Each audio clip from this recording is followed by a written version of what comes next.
That's what, it's funny, that's what, I mean, I don't think about it like that when we're playing, but it is, I guess it's like the energy thing, you know, there's a lot of energy to it, and I don't know, yeah, it's a fun thing. It's like, it's not, it's just the nature of the tempos and the way the music rolls, you know, that it is up, which is, there was no conscious decision to do that. It's just, it's interesting that that's how it's turned out. Oh yeah, it's cool.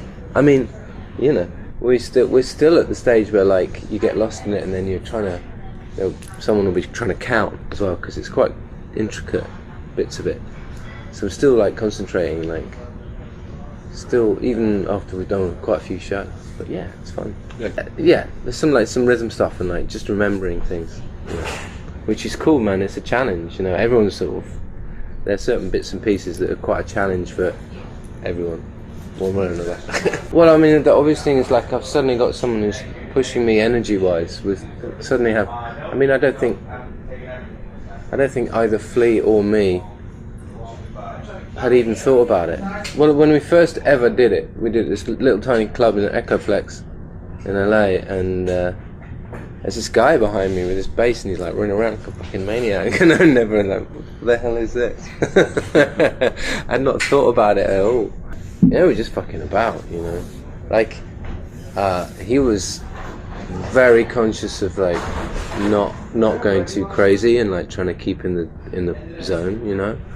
And but it's still, like, it's still more, we still dance around like fucking nutters, because it's nice, you know, you can't stand that. You got to keep moving, you know, because of the momentum of it all. I mean, it's sort of physically pretty demanding, which also I really like. Okay, well, Radiohead's a whole lot, but I am, and I also like California, and, you know, it's the combination of people, you know. I mean, I've you know, been friends with him for a while anyway. I mean, it's I look up to him, you know, because he sort of did a lot of things, you know. He was one of the reasons that I really got interested in yoga, bizarrely, just because I thought, oh well, if Flea's doing it, that's kind of, I don't know why, I kind of thought that was, I kind of respect him for a lot of other things anyway. So to me, it's, regardless of, I didn't really think about it at all, other than, you know, I just wanted to play with him, you know. I wanted to, I know he's played with lots of people, but, you know, it was just, when I played bass, like I did a lot on the Eraser, it was like a lead instrument, and he's a lead, he plays it like a lead instrument, you know what I mean? So, and also like there's this sort of, the funk background thing I was really into as well, because it was like bringing a different sort of dynamic, someone with a very different, you know, who's just all about the grooves and stuff, you know, which actually in Radiohead we are nowadays, but we didn't used to be necessarily. But it was, to me it made total sense. I didn't think about it too much, you know. It was just one of them things where, like, if he was into doing it, and if Joey was into doing it, the two people I really wanted to play with more than anything, then I was going to do it, you know. Yeah, and they really, really are superficial, you know. And it's like, you know, it's like all musicians, when you get in a room, you meet someone on their level as much as you can, you know. So you bring certain things and you don't bring other things or whatever, like, and we all sort of do that with each other, which is part of the excitement of doing it, you know.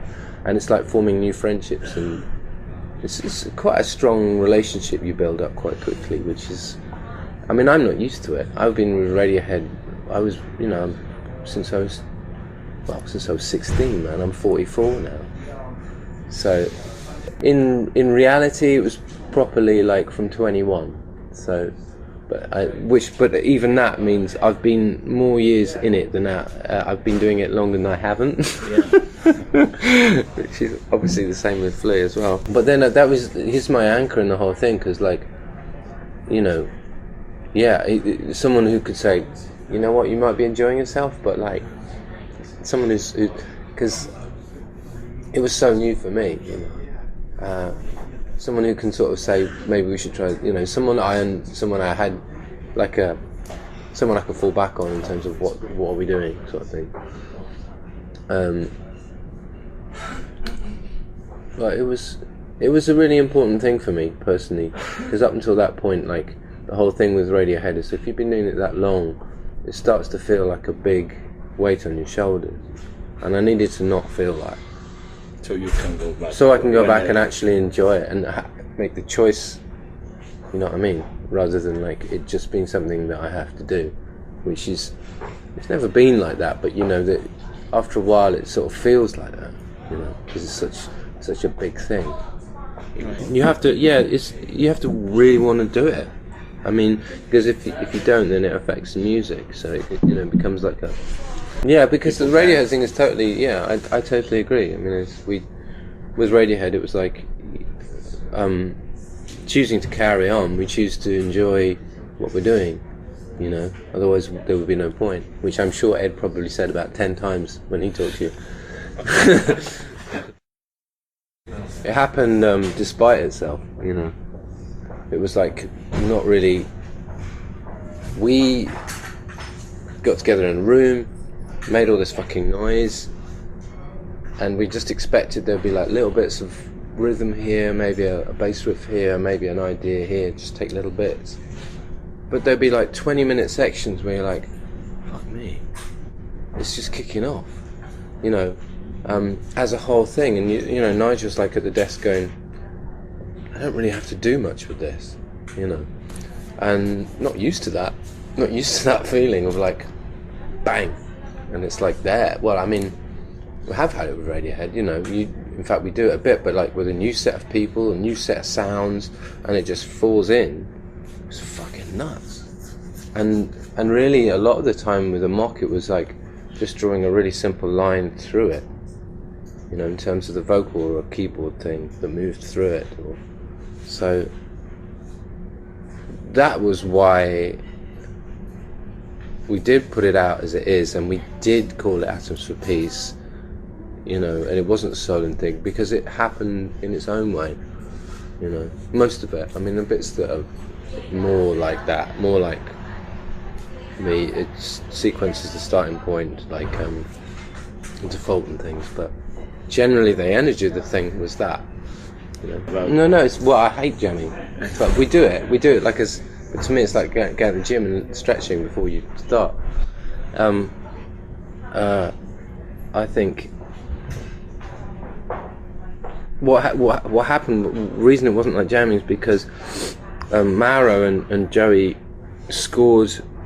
I gave them like a broken sort of beat off the keyboard, off the laptop that I had, and they scored it out, and then, you know, played it, or played with it, and then we take the original beat out, and so, but it meant they were automatically played differently because they were copying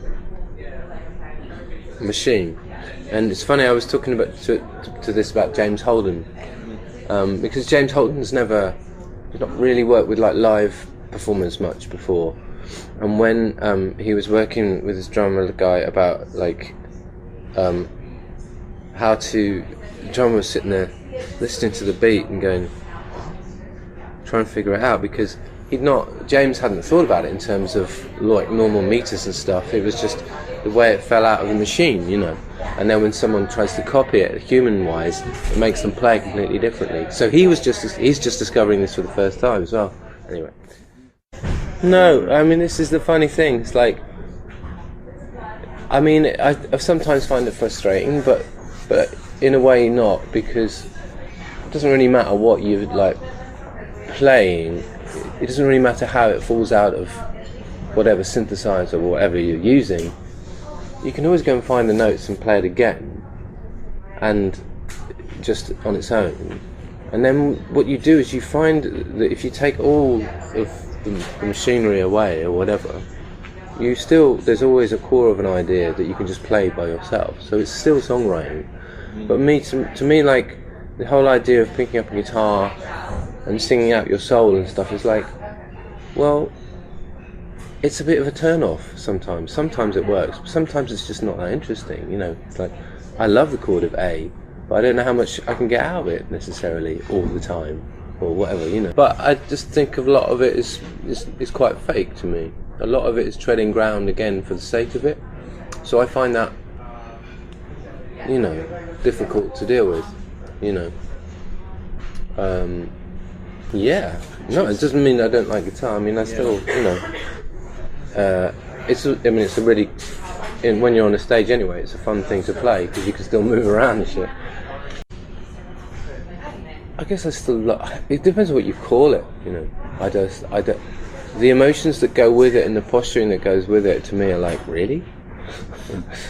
But that's just me. And also I think, and I'm not, you know, I find the electronic side of it, whatever, it's not because it's electronic necessarily, but just because it's musically, there are much more possibilities. You know, if you're using machinery, sometimes it spits back musical ideas that you wouldn't have come up with if you're just playing the guitar or whatever. And I love that thing where it spits it back at you, but then you go and learn to play it on the piano, for example, and it sounds really like, well, I'd never come up with this if I was just sitting, you know. And so the between the two I really find fascinating, and I find it fascinating when, like, if I'm working a rhythm idea and the possibility of like calling Joey and saying, you reckon you could play this? Well, that sort of thing. It's never just, you know, oh, I'm in awe of the, you know, electronic sounds or whatever. I do find them exciting, but it's not everything, you know. I mean, I guess I did, you know, when I was after OK Computer, I was fascinated by it because it was out of frustration that I didn't know how to use the equipment. I was like, I can't believe I'm sitting at home listening to, you know, Oteca and Aphex Twin, and I literally don't understand how they're doing this. I need to know how they do this. It's like, you know, because why would I have that shut to me? That doesn't make any sense. So, and it was an exciting thing to, you know, when we were doing Kid A, you know, to watch Colin and Johnny like get really into modular synthesizers and all that stuff. I thought to me it was really exciting that, like, no one in Radiohead ever said, yeah, but we can't do this, we're a rock band. Everyone was like, okay, you know.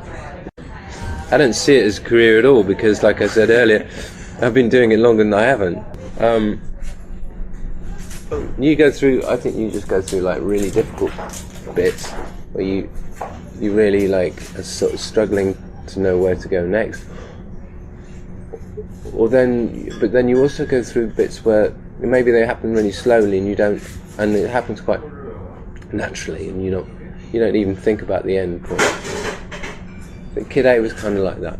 It was difficult, but it was mostly difficult just because we'd have to make quite a big shift, you know. And within the band, it's like, okay, this is really difficult. This is a very difficult way to suddenly switch in a studio and do something, you know. But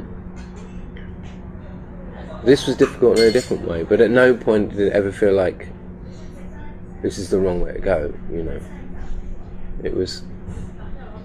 That's, I think, you know, whatever peaks and troughs, it's sort of, in a way, you're just trusting in your instincts, and then those things happen, you know. It goes in waves where, like, okay, that doesn't work now. I know, well, it's like when we first started playing and we watched the footage from Echoplex, from this first tiny show that we did. It was like, fuck me, man.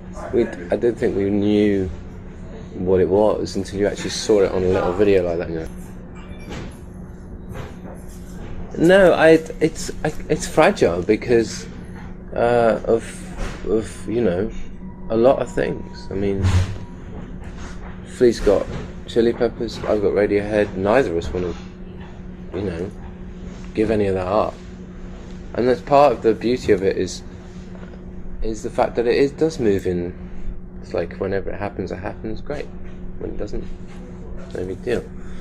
You know, I think I don't. Part of the good thing about it is it doesn't have that like, you must do this now. It doesn't feel like a big machine. It feels like we choose to do it, and then we choose to get off. And I think that's like, that feeds into the music, you know. No, I know. You know, we've talked about that a bit. You know, it's a bit like, you know, the instinct is to grab it while it's there. Oh no way would I do that. I mean, except for the ones that I could never get together for some, you know, for whatever reason. Like Feeling Pulled Apart by Horses was always one where, like, it's Johnny's tune. He wrote the bass riff, you know. But it was just one of those ones where it's turned into this monstrous thing, and I was looking for something that hadn't, you know, that was unfinished, and it became that. I don't know. But that's as far as it goes, and I'm like, I wouldn't do that anymore. That was me and Colin had such a good time because we did that one. It was such fun. Colin's an amazing programmer, like beat programmer. But he always throws them away. It's like you have to be there when he's doing them and record it. Otherwise, he doesn't even press save. It's like, No, that's what's nice about the Radiohead thing for me, is like, regardless of what maybe other people who like our music think, I don't ever think of that. And, you know, to me it's like, you know, me and Johnny are talking about a bunch of things that are like really nuts that we want to try, you know. And whether it's inside that name or outside that name, it's like, whatever, you know, it doesn't matter. Yeah. I mean, I'd love to. You know that Serengeti record? What was it? Oh, never mind. Anyway, I would actually really love to do that, but it's a little bit like, I really enjoyed the one me and Johnny did for Doom. That was amazing fun. Because I haven't heard it. No. Oh shit! For really? Doom? Yeah. It's one tune, and it was like I basically Johnny had it was I like resampled something he did for There Would Be Blood, and spat it around and just put a really simple beat underneath, but made the pizzicato strings just sound like a huge bass line. It's really cool. It's very cool. What's it called? I don't even consider the mainstream to be the mainstream now, you know. It's like this mutation. No, I doubt it. It's, you know, I think the way people listen to music is going through this big transition, and, you know, I feel like certain bits we need to, as musicians, we need to fight, like the Spotify thing. And I feel that in some ways what's happening in the mainstream is the last gasp of the old industry, and once that does finally die, which it will, something else will happen, you know. But it's all about how we change the way we listen to music. It's all about what happens next, in terms of like technology, in terms of like, you know, how people talk to each other about music and stuff. It's like, and a lot of it could be really fucking bad, but I don't subscribe to the whole thing that a lot of people do within the music industry. It's like, well, this is all we've got left and we just have to do this. I just don't agree. I just think that you know, when we did the In Rainbows thing, what was most exciting was the idea that you could have a direct connection between you as a musician and your audience. You cut all of it out. It's just that and that, you know. And to me it's like, and then all these fuckers get in the way, like Spotify suddenly trying to become the gatekeepers to that whole process. Like, why would we don't need you to do that, you know. No artists need you to do that. We can build this shit ourselves, so fuck off. But for some reason, because they're using old music, because they're using the majors the majors are all over us, because they see a way of reselling all their old stuff for free, make a fortune, and not die. So that's why, to me, Spotify, the whole thing is such a massive battle, because it's about the future of all music. It's about whether we believe that there is a future in music. You know, same with the film industry, same with books. You know. To me, this isn't the mainstream. This is like a last fart, you know, desperate fart of a dying corpse. You know, what happens next is the important bit. You know, went to this, you know, that guy Adam Curtis. This is political journalist, and he's just done this collaboration with Massive Attack. And we went to Uptown last night, and that's all he's talking about in this thing. It's fucking great, man. You should check him out. It was amazing because this is exactly what he was talking about, and you know, we're big fans of him, me and Nigel. So he was talking about, you know, we are entering an age when potentially, you know, all creativity stops. You know, the past informs the future, and there is no other future, and blah blah blah. And it's like, fucking right, man.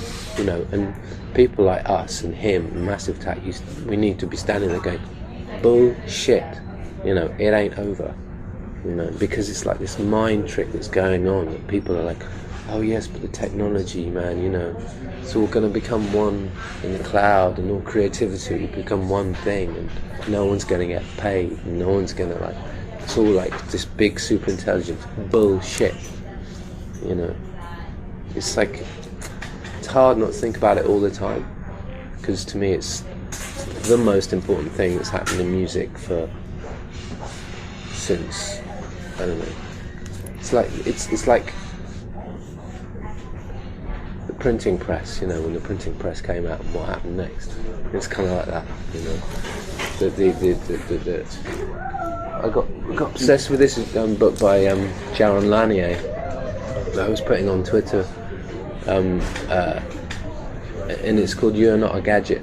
Do you know it? Check it out. You should totally check it out, and you probably understand a little bit more what we're talking about. I'm finding it's kind of frustrating because I find it difficult to explain properly, and that book's really good. It's a bit out of date now, but it's still really worth reading. You Are Not a Gadget, and the cover is a Kindle, so it's a book as a Kindle, that's why I bought it. I didn't even know what it was about. I'm like, I have to have this book. Yeah.